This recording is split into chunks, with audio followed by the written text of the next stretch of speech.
Yung board mo, gana na ng outdoor fan motor, gana na rin yung compressor.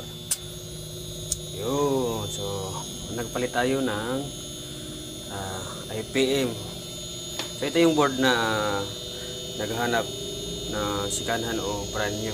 So galing na to sa kabilang shop. Siguro walang parts or hindi pinaya, kaya yun, binack out ni sir. So ito running na. Ito yung indoor niya. So ganito yan, pagka walang remote, so gagana yung compressor, hindi mo nagagana yung fan motor, pero mamaya maya unti gagana na yan ang fan motor ng indoor. So ayan sir. So H11 ang error nito. So ito din, nakita nating problema. So yan. So, antayin na lang natin na gumana yung indoor. Ayan